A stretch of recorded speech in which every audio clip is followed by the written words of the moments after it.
Hi everyone, we are ready to get started with our Q&A, so I'll just introduce everyone on the panel, although you've met all of them except for Cynthia. So Dave Bartlett's back, thank you Dave.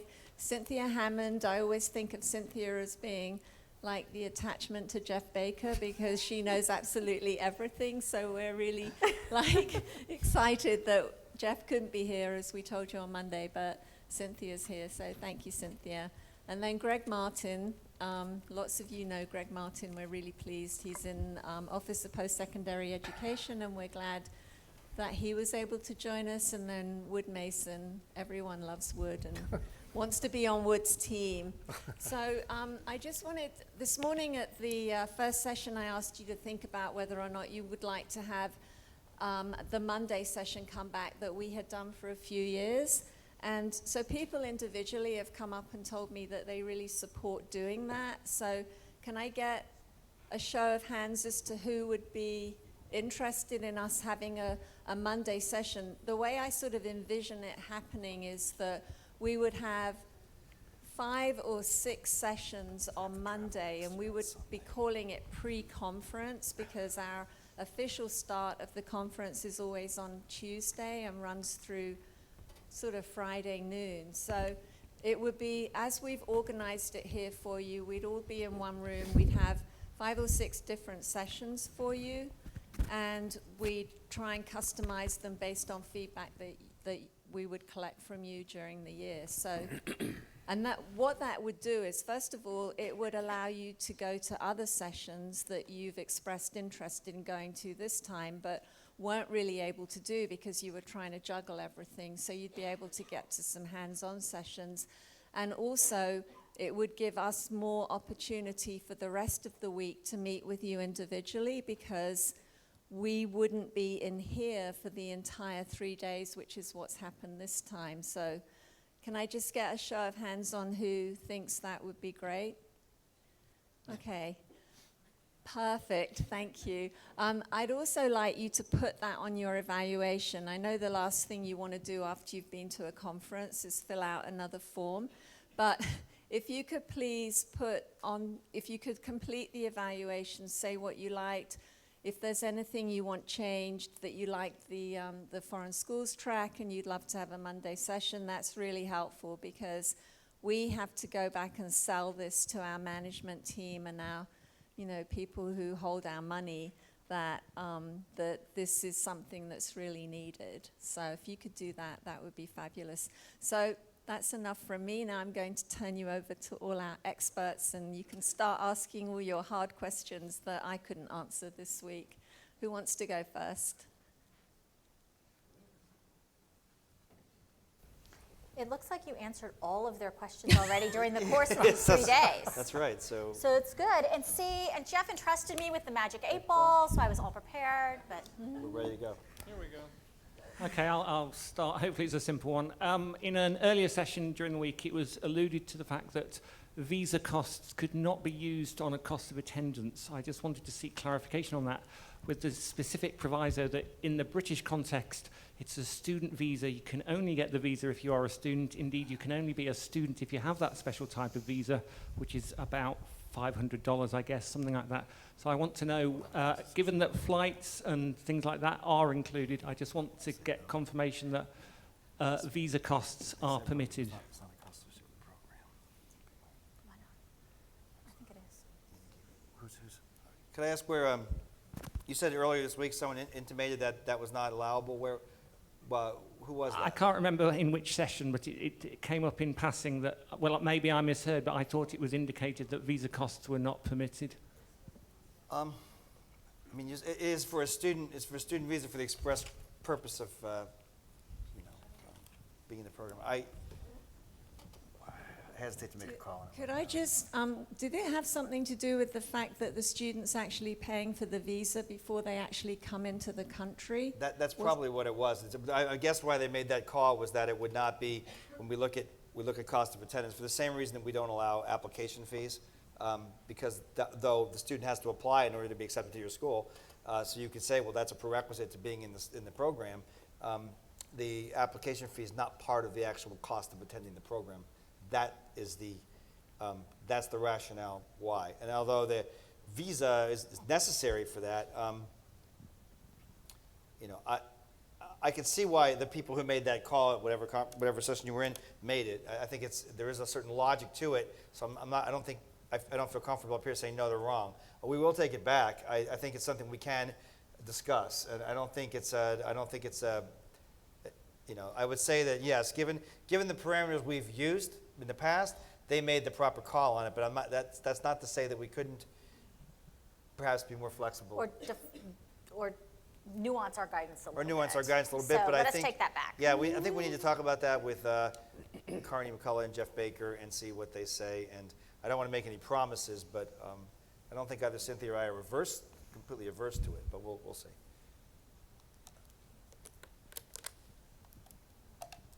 Just to add to that as well, because we was also talking about the health charge that the UK has introduced for students that are coming to study in the UK. So at the time they're doing their visa application, they also have to pay an amount per year of study up front that goes towards health-related costs and using the NHS in the UK. So that should really be bundled into that same question because it's all part of their visa application.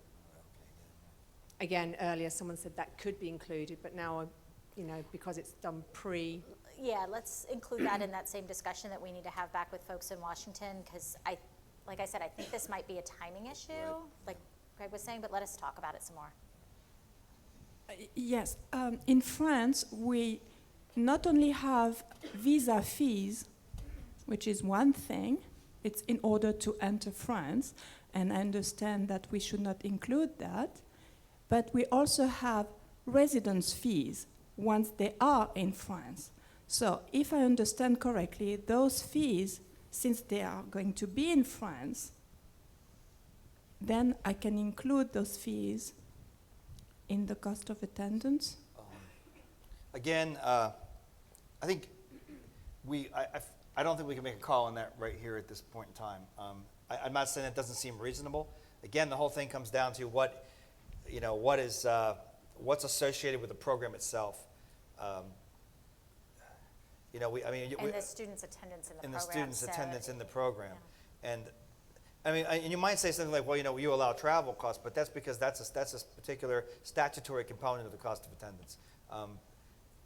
So we have to see if this is a proper, because, you know, this would fall under tuition fees, whether that would be allowable or not, because I do see you can make an argument on either side of it.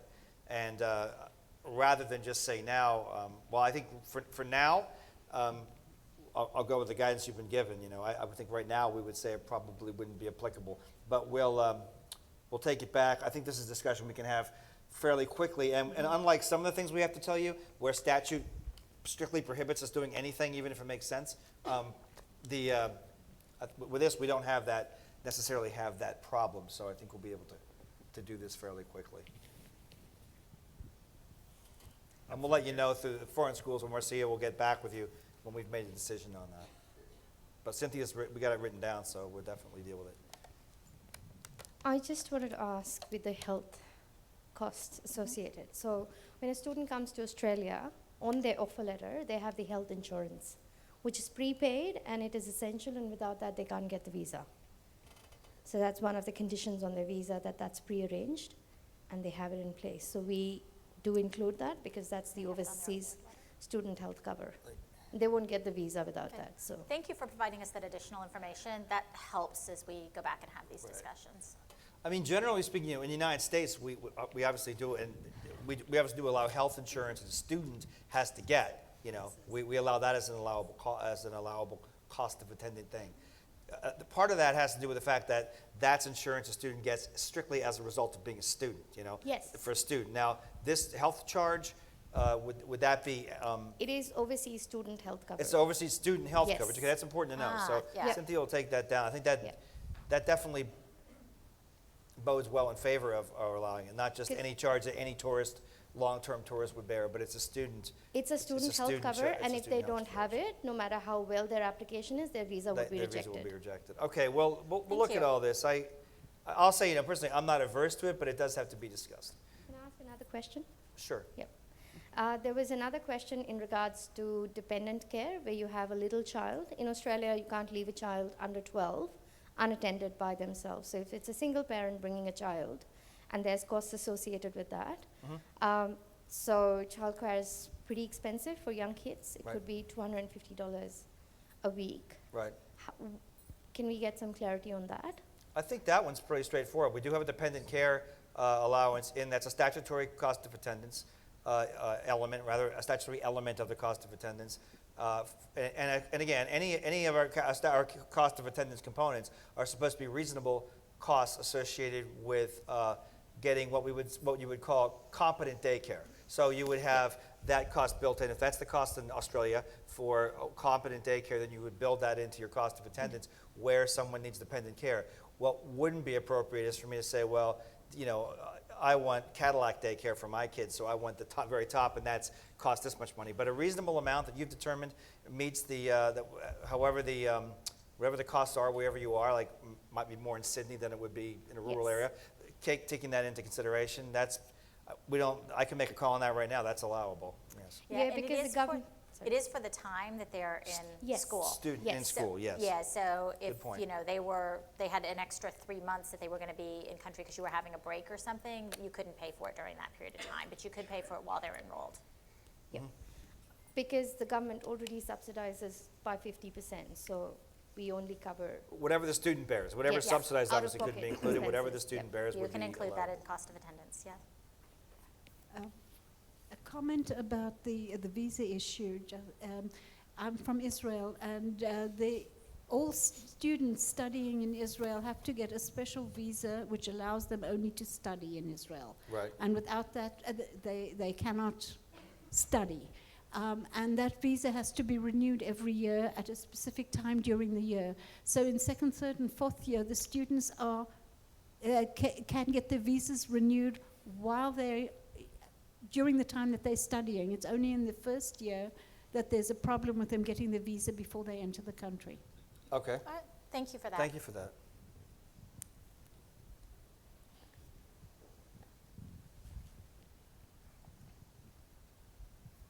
Anyone else? All the way in the back.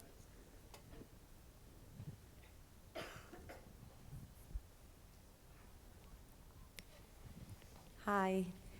I have a question. I'm not sure that it's partially to you, but you might answer me that it's, IRS domain. So it's also to my fellow foreign school colleagues. My name is John. I'm from also Israel, IDC. And because we're FAFSA approved and we have an office in New York, we do file the 1098T form, as I'm sure many others do. And we are just having a hard time. Like, we want now to use a vendor, I don't know if it's a vendor or a servicer, to do the e-filing and e-delivery, because doing it from Israel is very problematic. The format of the envelope is not the same, and the students do not get the forms by airmail, so we want to make it better for them to get it by email. And so 2 questions.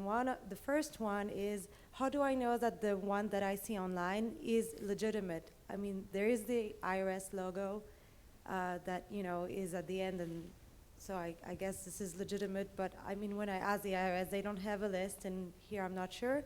And the second question, do I have to report this to the Department of Education, although it has nothing to do with the loans because we don't use an external servicer for the loans? In terms of do you have to report your third-party servicer, I think the answer is yes. Okay. You should include that on your e-card. There's a drop-down box that says what is it you're using this servicer for, and this one might be other or something like that, because it is kind of a unique situation. In terms of whether or not the third-party servicer is legitimate, I don't think we can advise you on that, unfortunately. There is a certain amount of buyer beware. That might be something that maybe your fellow participants, maybe they have one that they've used for more than a short period of time and know that it is, but unfortunately, I'm not sure I can advise you. I mean, I know the IRS site will have a .gov ending, but as far as if the third-party servicer, what their site would say and whether or not they're a legitimate third-party servicer, that we can't really advise you. Yeah, no, I looked at it. There wasn't a list, which is why I said I would ask here. If anyone has more info, that I would be appreciated if you could let me know. Thank you.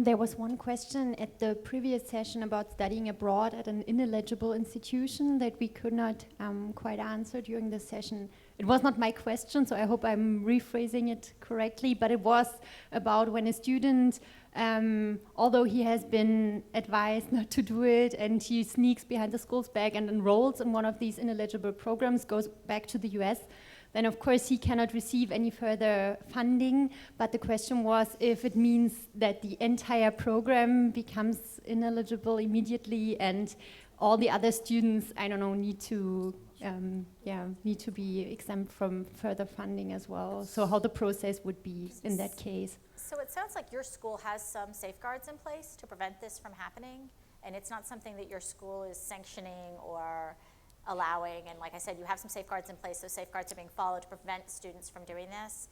If you have a student who doesn't follow your direction and does this, it doesn't jeopardize your entire program.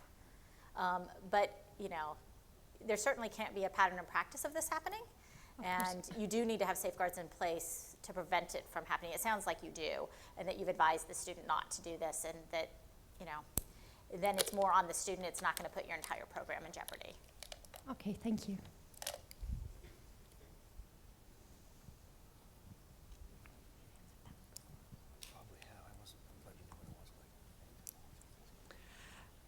I have a student who is doing a master's degree, and his project is about something in a country in Africa, and he would like to go for a month or two to get some data over there to be able to come back and to build his project, to write his project. Can he do that, be off campus for 2 months to work on this project as a master's degree, not a PhD? Can the student go from where you are to Africa to work on something? Sorry? Yeah, if it's part of, we don't have any prohibitions on that. We do have prohibition on the student coming back to the United States. That can't happen unless it's part of a PhD program. It's only a year, but you're saying as part of the master's degree program, the student has to go to travel to Africa? He doesn't ask to go, he wants to go. He wants to go to Africa. Well, it has to be part of the, it has to be part of the program, and it has to be a requirement of the program. I mean, if it's something that, you know, that he can meet his program requirements by, you know, by going to Africa. This is a difficult question, because if it's somebody who says, you know, they're in a program and they don't have to go to Africa, but it would be nice if I could, as a result of this program, go to Africa for a little while. Fund me for this. No, he doesn't want any fund. We are just looking if he's still eligible, because he will not be on campus. Wait, is he taking a leave of absence? Is he taking a leave? Is that? No. He's going to study? How is he? Is he like, because part of the problem with this is the program is where you are, right? And where are you located now? Canada. Montreal. Montreal, okay, so you're in Montreal, and the student is going to go to Africa, so he's still enrolled in classes in your school during this period of time, right? Yes, he's enrolled and he's paying his tuition fee.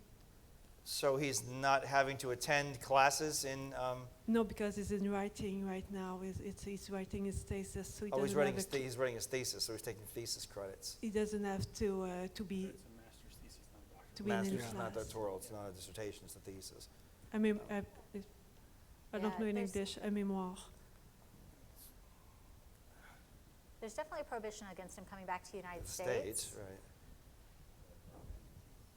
Yeah, I'm not sure there's a problem with him going to Africa. I don't really think, I don't think it's a problem. He's not taking his master's thesis writing by distance, because he's just going, and there's no, so that's not the issue. He's not in the United States, so that's okay. He's not asking for funding for it. Yeah, I think you're still okay. Okay, perfect. I have a second student also. It's the same case, but it's for 4 months. For the whole session, he wants to do his internship in Europe, but he will be directed by a teacher here in Montreal. He's going to do his internship in Europe. For 4 months. 4 months. If the internship is part of the allowable program, and it meets the requirements of our internship requirements, and the internship happens to be in Europe, I don't see And any is- prohibition on that. Yeah, and it would need to be approved, and like Right. you said, under the Monitoring. monitoring right, of the exactly. faculty at Right. your institution and all of that stuff. It is. Nothing I think you're precludes okay there too? it. Yeah, I Okay, agree. thank you very much. Those are tricky.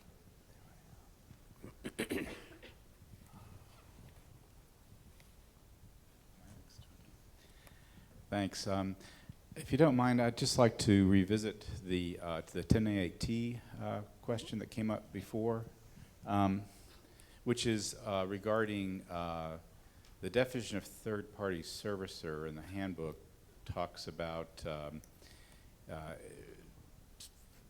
an organization that's contracted to provide any aspect of an institution's student assistant processing any aspect of an institution's student assistance programs under this title, being Title IV, I assume, of the Higher Education Act. So I don't see the connection there between the 10A8T requirement, which is the Internal Revenue Code, not the Higher Education Act. So that's the first question that But the related to mine. 1098 is still about student assistance. I mean, Well, no, it's actually a student about tax credit that you're telling them that they're enrolled in a school, and it's a student tax credit that the student's family gets because of their enrollment in the school.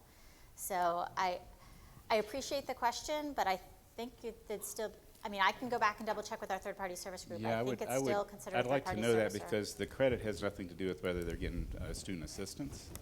It's that they're paying the fee, so they could pay it out of their own pocket or from student assistance, and they still get the credit.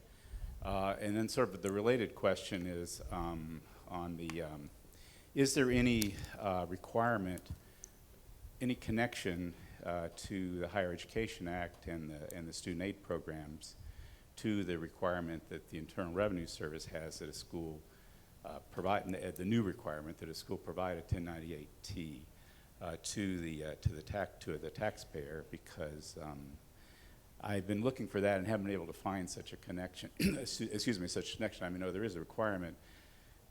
The question is going to be, is there some requirement that if a foreign school doesn't do that, does it affect their eligibility for the federal aid program somehow? I'm not suggesting that it should, don't get me wrong. I just don't see anything in there so far that says it does. So if there is such a thing, I'd just like to know, because everybody needs to know that, that's all. I know that the IRS is in the process of redoing their regulations related to filling out these forms, and so I think we might need to wait and see what comes out of that process before we're able to give you a solid answer on that question. Yeah, that makes sense. We've commented about that as well, I think. Okay. But anyway, thank you very much. There was a question all the way on the back row.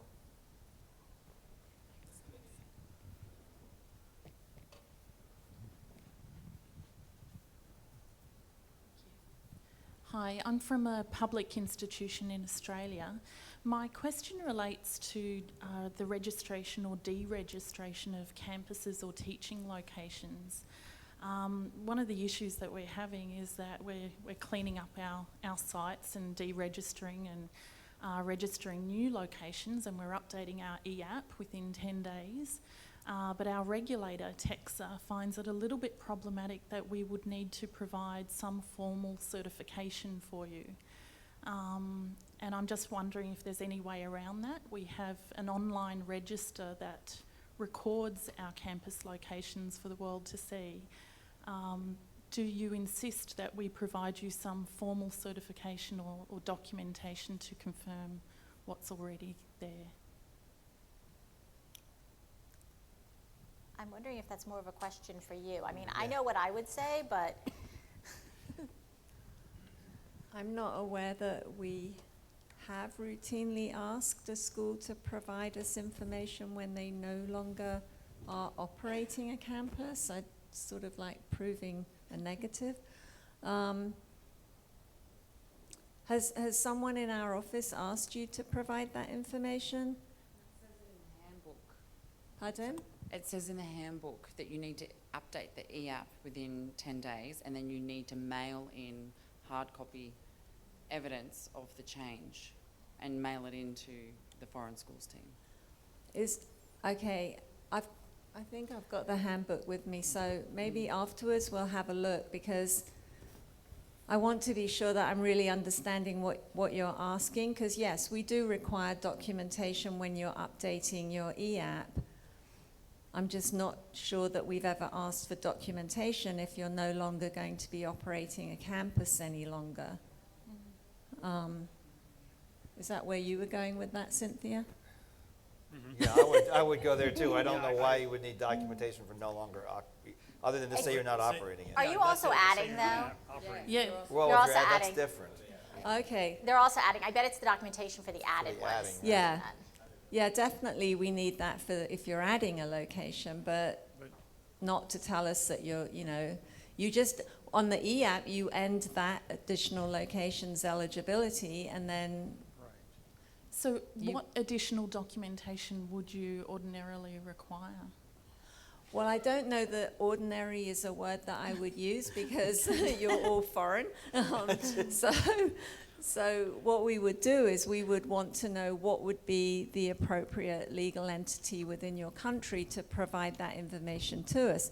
And so we would discuss that with you and say, well, how did this happen? I mean, that's sort of where we would go with that. It's very hard to say, okay, you've got to bring us document A, B, and C, or we're not going to do anything. We'd look at what you've got and see if it meets our requirements. Okay. So are you working with someone on the foreign schools team at the moment, or is this just something that you're doing in updating the application? We're just doing it and updating. No, Okay. I did leave a voicemail about 2 weeks ago and haven't heard back. Okay, was it on our general number, the Yes. 3168? Yes. Okay, well, I'll give you my card afterwards. We do, I apologize if you did not get a return call. We do have someone who is, she's really good in taking those phone calls and sending messages out, but, something may have hiccuped in our system. But come see me afterwards. I'll give you my card and you can write to me.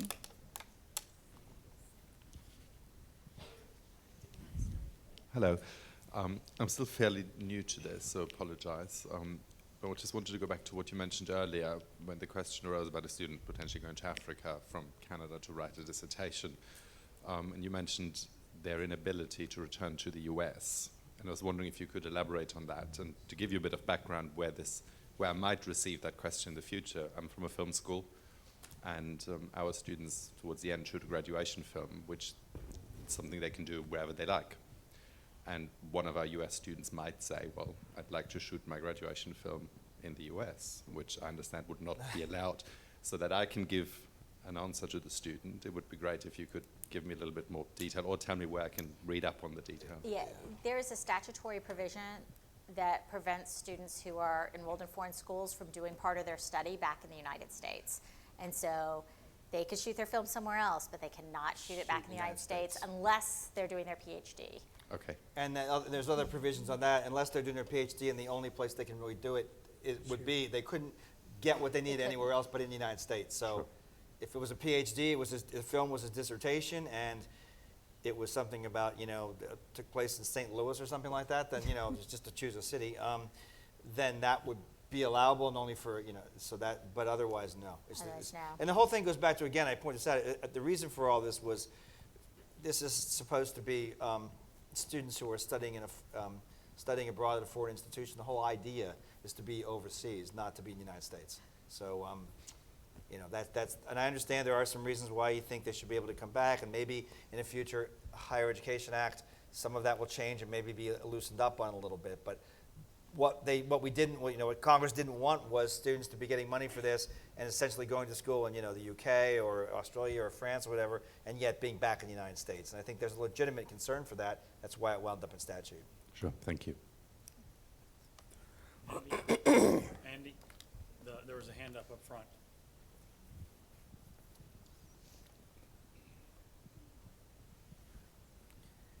I actually wanted to contribute something towards the recertification, because we went through it and we had a change of campus. So we moved our campus and we were asked to provide further information. So I think it could be, because Stephanie, who I was in contact with, she actually said we need to know how far the new campus is from where the previous one was located, and like how many miles and everything from student convenience and access point of view. So it might be further information in regards to that. So that might be what clarification they're after, because that's what she asked. How many miles apart is it? Right, because we have certain rules in place about when you're, especially if you're moving your main campus location. But if you're making some of these shifts, we want to know, it's one thing if you're moving to the building next door versus if you're really moving pretty far away, then it causes all sorts of other issues that our program compliance folks would need to look into. Hello. I wanted to know about this not going back to the States. I'm thinking in New York because of that's my case. We have many people from different countries in our business school, and we organize non-credited tracks all over the world.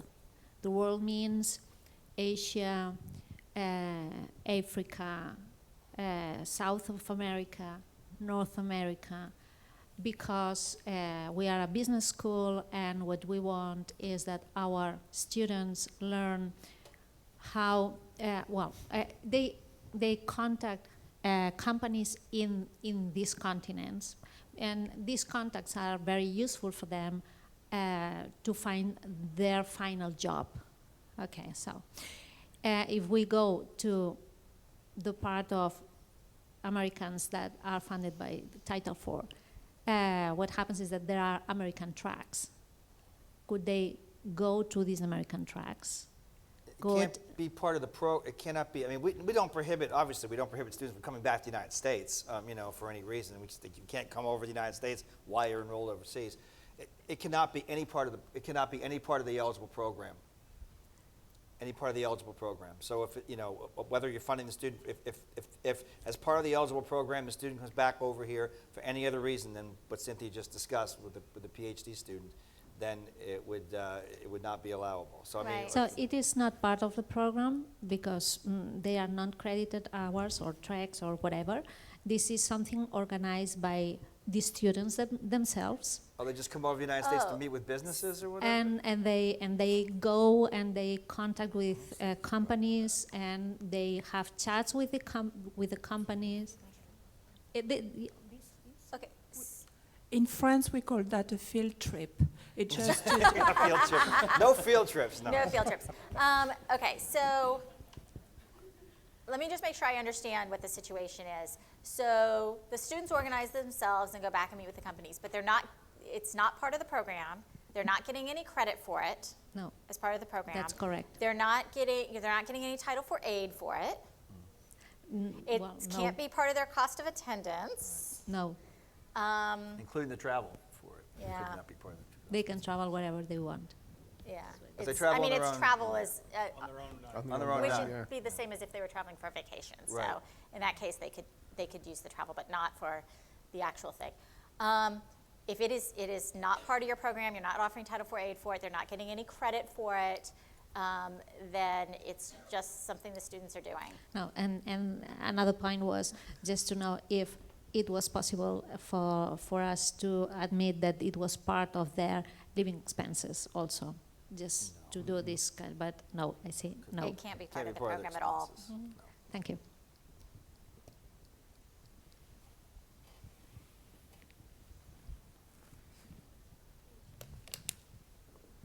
I have a question.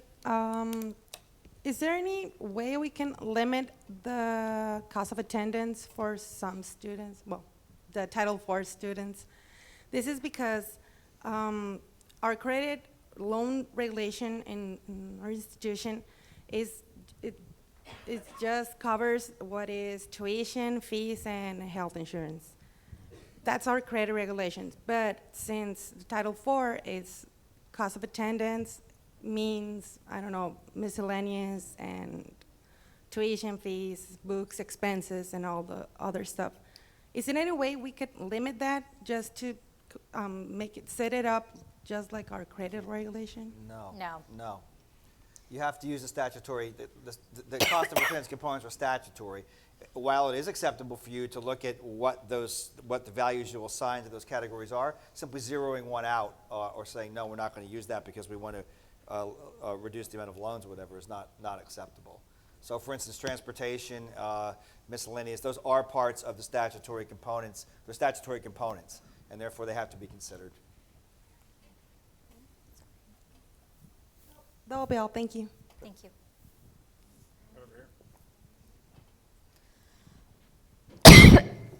Oh, I'm sorry. I was actually trying to turn this off, so I wouldn't do that, but. Just like clarification on related to students who go back to the US. In our case, on our 2-year MBA, our students can opt to do program required trips. So they are program required trips all over the world, a couple of which are in the US. They don't decide on this until the second year of their program. And what we've been doing so far is saying that they can't take loans in the first year or the second year of their program. And I just want to check that that is the case. Or is it the case that they could take loans in their first year, and then if they decided to do a US experience in their second year, they're only not permitted to take loans in the second year? They're not allowed to do a US trip as part of their program at all. So if they've taken loans in their first year, because they don't decide on their trips until the second year, so they take a loan in the first year, and at the moment we're saying at the start of the beginning of their program, please be advised that you need to know now that if you want to go. If it's part of the program, I'm not sure it depends which year of the program it's in. If this trip is part of the program, they can't. The trip to the United States cannot be part of the program. Right. That's fine. It's just there's 8 trips. I think. Well, I mean, what you'd have to US. do is just take the trip right from the get-go. For any American students, the trip to the United States is just not part of the program. That's it's what not we're allowed. doing. Yeah, you just can't choose that. Your other students could choose to do it, but your US students can't choose that option. We get a lot of pushback, so I just wanted to say I'd clarified it again. They have other options they can take. I mean, I understand where some of these people are coming from, but I also point, it's a big world, and the United States is only a very small part of it. And these people are traveling, these students are going overseas to have this experience in your country, and that's why we're doing this. That's why we fund it. Yeah, the argument they come back with is it's really great for them to have a week back in New York for their future career prospects after the program, which I totally understand, but I have to say that's fine, but you can't get Title IV money. I guess though, part of that. You are telling them the right thing. You're telling them the right thing. And part of that's just a decision they make when you make a decision to attend school overseas. And it wouldn't matter if they're getting loans that particular year or not. Right, that's correct. Yeah. Correct. When you say they cannot be in the U.S., do you mean they cannot engage in educational activities in the U.S., or they cannot have their permanent resident in the U.S.? They cannot engage in educational activities that are part of your school's program. They can have their permanent resident in the United States. They can travel back to visit their family. Sure. They can do all that sort of stuff. They cannot, a part of your program cannot be going back to the United States to do any part of the program. Okay, thank you. Over here first and then over here. You're first. Thank you. I'd like to come back to childcare and what my colleague from Mexico mentioned, because actually I had a student for whom I calculated the cost of attendance as if she was a regular student, a single, and then she came to my office shouting like a fury because she happened to be, I always have funny stories, right? In France, it's a funny country. She happened to be married, and she happened to have 2 kids. And she said to me, do you actually expect me to live in a studio like a bachelor while I have a husband and 2 kids? And I said, it is not part of my concern. You are supposed to be a student. You are here to study. Good answer. And if you brought your kids and your husband, that's too bad for you. Lifestyle, that's a lifestyle. The decision to take the husband and children to Europe or other foreign countries, Asia or whatever, that's a lifestyle choice. That when you choose to become a student, you are to live as a student, and the budget or the cost of attendance is constructed to allow you to live as a student. And yes, if I choose to quit my job and become a student, I will not enjoy fabulous lifestyle I now enjoy as a U.S. federal employee. So obviously I would have to cut back on, give up the Porsche, those kinds of things. But that's just the way it is. And yeah, I mean, if she comes in all indignant, I would say, well, you know, the cost of attendance is not to have you, you know, be able to support your husband and children while they're over here. I mean, the child care thing is just as Cynthia pointed out, that's while they're in school to take care of the children. Yeah, so they can actually attend class without, you know, your child sitting up here with you. So, yeah, and I mean, you could have made an adjustment to her cost of attendance to take into account childcare while you do that, but you don't have, in that particular instance, you don't have to, you know, there was a budget for the student and that's what it is. So, yeah, I think you did the right thing there. I have a quick follow-up because this actually comes up all the time where students are actually asking for more money to rent bigger places because they've brought their family over. And so it's okay to say no from... It is okay to It say no. is okay to say no. Okay. Yeah, it's supposed to support the student, not all the student's family and extended family and everything else. So. Okay, I might be coming to you, Cynthia, if I get that one again then. That's a hard one. It is a very difficult one. They really push on that one. Okay, thank you. This question's just a follow-up from before, and it should be easy to answer. Being in Canada, for our students coming, I just need clarification so they can come back to the States to visit their family, or if there's a family emergency without any issues. Yes, absolutely. That's not a problem. Not a problem. Okay. And your cost of attendance could even include under travel, you know, a reasonable amount for the student to travel back on breaks, you know, when it's a holiday break or whatever to come back. Right. That's perfectly acceptable. So that's just can't be part of the program. acceptable. Yep, Okay. that's perfectly okay. Thank you. Didn't mean to scare you. Yeah, we don't want you to think, you tell your students, I'm sorry. You know, if you're in stuck Montreal and here. you drive that 90 miles south over New York border, you're done, you know, that's all. No, no, no, Don't no. go to Plattsburgh, you're through, right? In the back. Yeah, just really quickly on the dependent costs. When it comes to childcare, do we actually have to ask for receipts as proof that the student's in childcare? Or can we just use the average cost of childcare in the area for the hours that the student's in class? Average cost. Average cost. So we don't need receipts or You do anything not like need that? receipts. If you have some reason to believe the student is not playing you false, then you might want to require something else. But if you don't have any reason to believe that, then no. Okay, thanks. Yep. I know we're not allowed to discriminate on the grounds of age or a number of other factors, but we have sometimes PhD students coming to us in their late 50s, even early 60s. That's my retirement plan, so I'll probably see you.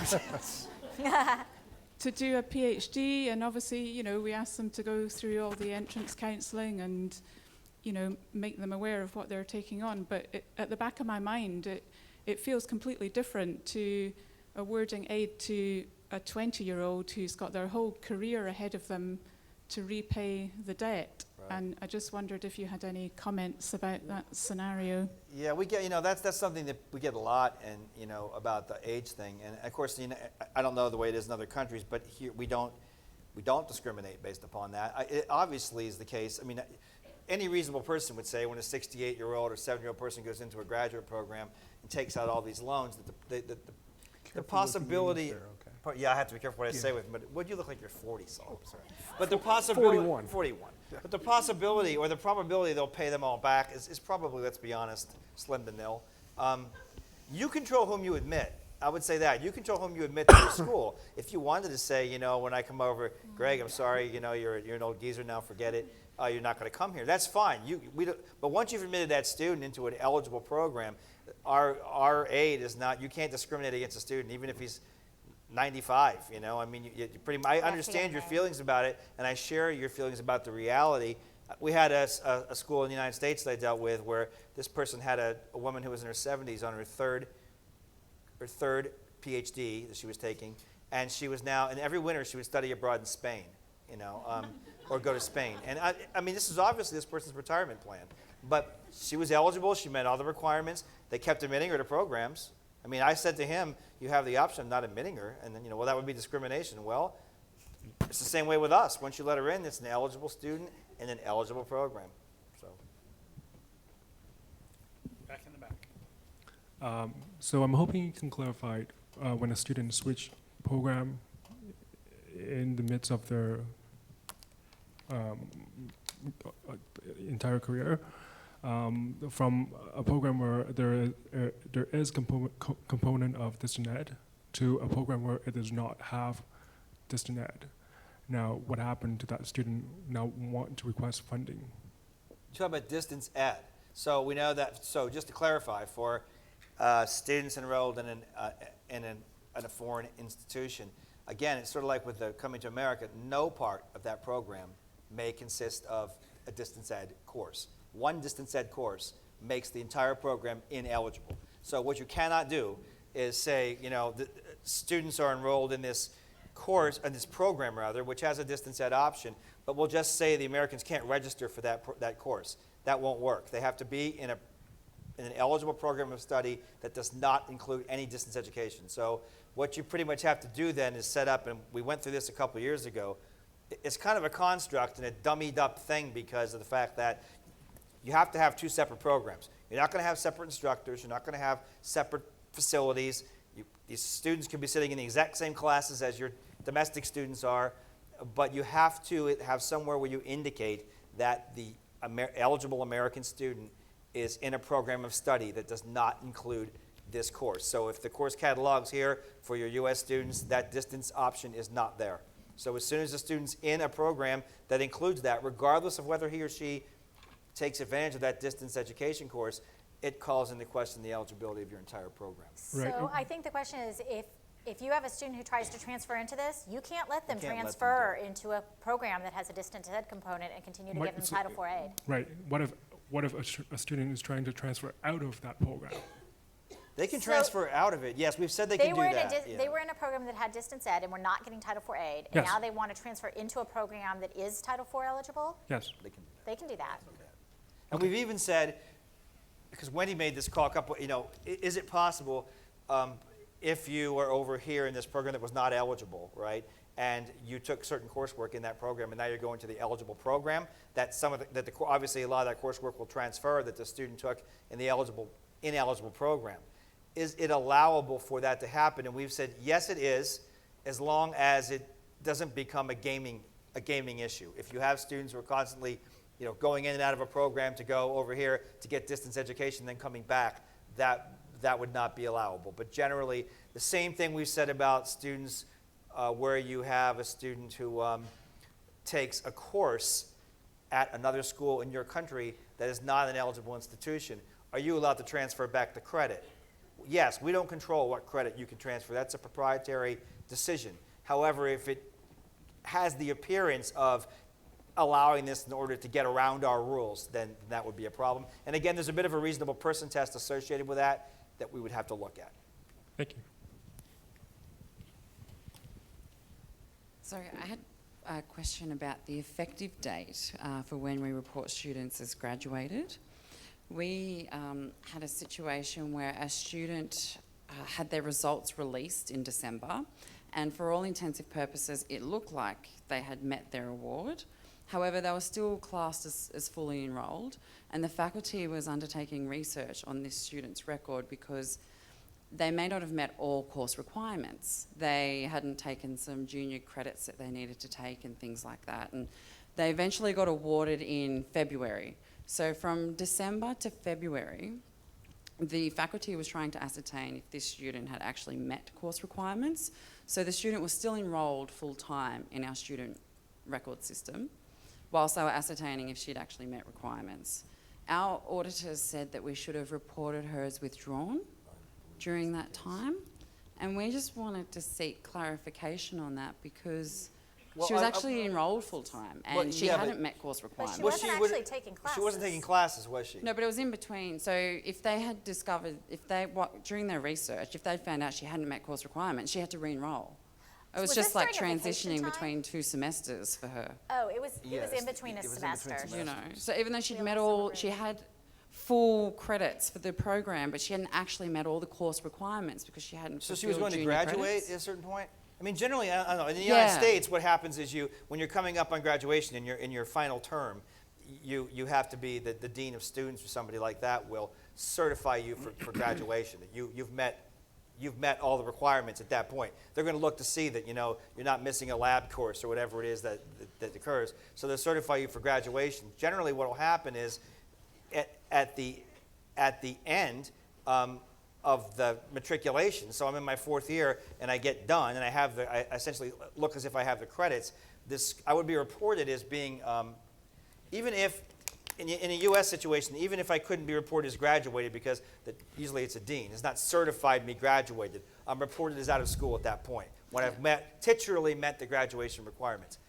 I don't. But it's, No, in Australia it's different. They don't do that until the final results are released, after you've completed the semester. So you would be ending a Then they do the semester and then there would be no calculation, classes. There would just be a period of time during no. where they're trying to coursework. figure But it out was whether during their you're vacation eligible time. to graduate or not during that you know what? time. Let us take this one back because I think because it was during the vacation time, it's very possible you were going to have her start enroll the very next semester. Oh, it's during a vacation? It was during vacation, it was a the summer break. vacation. Okay.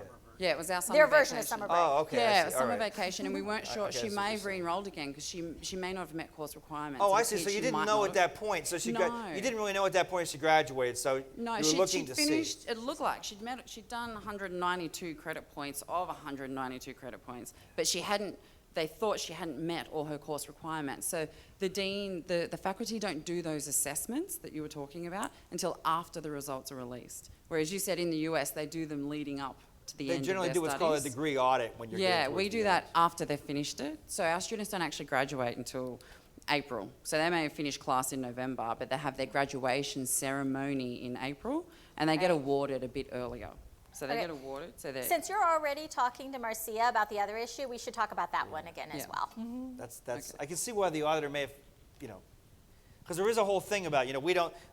When auditors look at it, we've always said, you report a student when they're done. Walking down the aisle means nothing. So, Yeah. But it's they when. didn't know they were done. But they didn't. we In this didn't case, you know. didn't know they were done at We that didn't point in know. time. No. So, if the faculty thought at that point in time she hadn't met her requirements for graduation, so it was I was at in this case in my country I was at my final semester, but it appeared as if I didn't.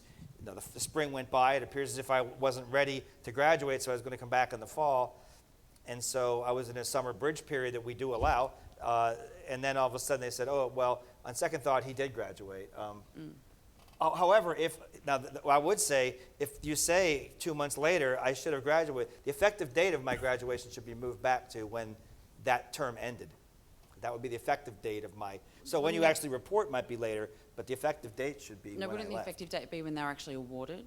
So the date that they can use their degree. So they get awarded, say, usually in December, which means that they can get a course completion letter. So they can actually go out and use their degree to get a job.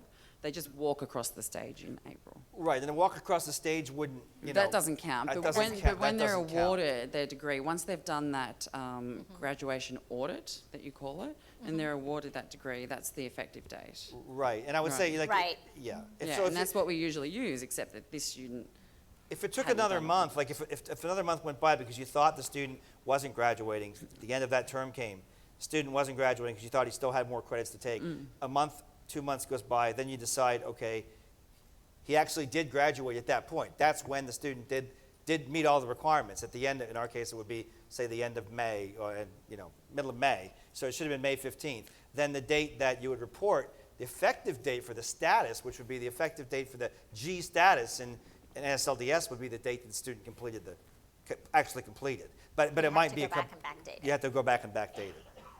Okay. But should they be reported as withdrawn while a graduation audit's being undertaken? And then eat into their grace period when they may be re-enrolling anyway? I don't believe so. And as you indicated, usually graduation audits don't take that long, right? Yeah, they don't usually. Yeah, no. Yeah. It looks like in this case, Especially since it was a summer, it was, essentially during summer. We allow for summer bridge. We allow for students in the United States who during the summer are not enrolled in school. They're still counted as enrolled in school. Yes. I think this is a similar situation. While you're undergoing that process, trying to figure out whether or not they graduated, they would still be enrolled full-time. Once you determine they're graduated, you backdate it to when you're giving them, they're saying, okay, they graduated on whatever that date is. You then do new enrollment reporting and backdate the graduation date. Yep. Okay, thank you. So we're almost out of time. I know we've got 3 people wanting to ask questions, so can we just quickly do those? A quick question about cost of attendance and disbursement. Let's say I have a student who is going to do an exchange program in my colleague's institution, which is also eligible. And so I calculated the cost of attendance based in Paris living standards, which are pretty low. And the student is leaving for Spain in April. And I asked my colleague, and she tells me that the living expenses in Barcelona are fairly more expensive than in Paris. May I simply increase the amount of the disbursement in April, but then the disbursement is not going to be equal to the 2 others? No, you can't. Our statute requires that disbursements of loans be substantially equal in length. Yeah. So when you're originating a loan, and maybe I turn this over to Wood, but when you're originating a loan, you cannot originate a loan for, say, 2 semesters and front load that loan disbursement to one or backload it to another to account for the fact that there are uneven charges. If you had to deal with uneven charges, the way to do that would be a term-only loan for a specific point. So do the loan just for that term. But you can't start up front and say, well, I know the loan should be, I'll make it easy, $5,000 in each term, but he has more expenses in this term because he'll be living in Spain, so I'll make it $3,000 disbursement in the first semester and then $7,000 in the second. You can't do that because they have to be dispersed in substantially equal disbursements. Yes, but if, let's say, I already did the disbursement in September, and I'm going to do the second one in January. Oh, he wants and to I up the loan happen to amount? know about the disbursement for Yeah, April. they can do that. That you can do. You can increase the You loan can increase the loan amount, yes. And just increase But that second does disbursement. that mean I have to go back and redo the whole thing? No. If you can either do it online by increasing the loan. Right. Increase that second disbursement as well. Yes. Or you can do a second loan if you wanted to, for that matter. Either way is okay. Either way will work. You could do a second loan for that term only if you wanted to. Yeah. For that term of spending in Spain. You could do another loan and increase it for that. But the easiest way is the first way Wood said to do it would be to simply go back in there and increase the amount of the loan and increase the amount of the second disbursement. We would allow that. Because you can't originate a loan for more, it has to be substantially equal disbursements. But in this case, the student's saying, I want more loan, and I'm eligible for more loan. So therefore, I want this additional loan funding, and the student can get it. So if the cost of attendance warrants it, then you can go in and do the additional amount and disperse it in that period of time, in that second disbursement. Next to last question. We're a medical school, and in addition to our program in our home country, Grenada, we also have a program in the UK which is not federally eligible. We had a student there who went to the UK. We did not fund that student. The student withdrew in their first term, actually in their second term. The student now has now been readmitted to the university and will be repeating all the coursework.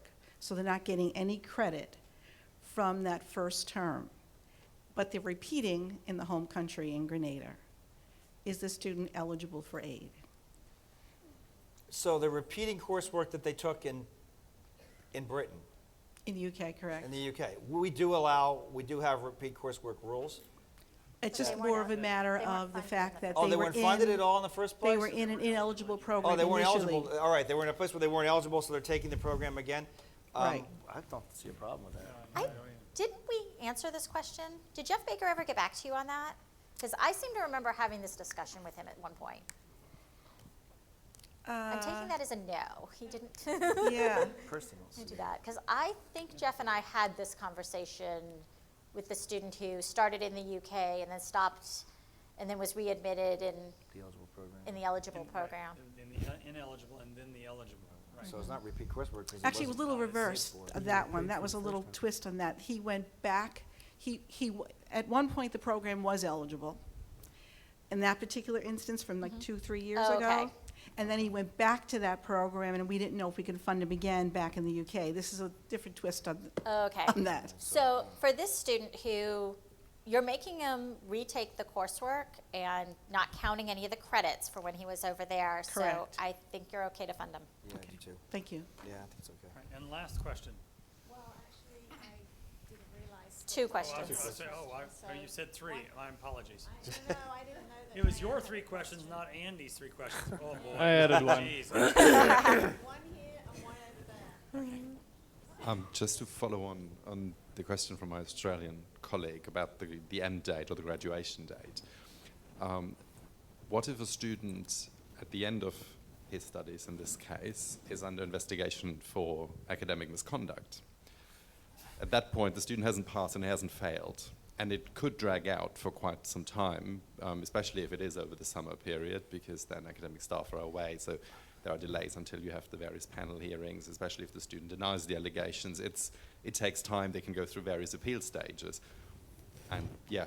And if he's found guilty, so if he's found to have defrauded the school, does he come back to take more classes? In this case, no, because he's not allowed. But another case might have been. This Okay, particular but one, wait a no. second, back up a second, because during this period where you're doing this investigation, is he enrolled in classes? No. He's out. Then he's withdrawn. He's withdrawn. He's withdrawn. He's withdrawn, and depending on the outcome of this investigation, he may be re-enrolled at some point. Okay. But during this period, while there's classes going on and he's not enrolled in them, Okay. he is withdrawn. Right. Cool. Thank you. Much easier answer. Thank you. We're a medical school, and before we get to the graduation, the records are checked, and a student knows ahead of time if he's going to be graduating or not. They finish their studies a week before the actual graduation. Which is the date that I put in as graduation date? Their last date of class, or the day on which they graduate a week later? Last day of class. Or exams. It's the last day where they finish the academic requirements for the program. Right, that's a good way. So it's not the walking across the stage, it's finish the academic requirements for the program, whether that's an exam or a last day of class or whatever it is. So that's it. I think we owe our panelists a round of applause. I told them they had to save all their really tricky questions from when you got here. So Thanks, Marcia. Yay, thank you. Well, thanks everyone. It's been fabulous to have you all here this week. We've really enjoyed it. I want to thank Johnny at the back, who is a complete star with the sound engineer stuff that he's been doing. We've enjoyed meeting you all, and please come back next year and write nice things on the evaluation and tell us what you want, and we will try and deliver next year. Thank you.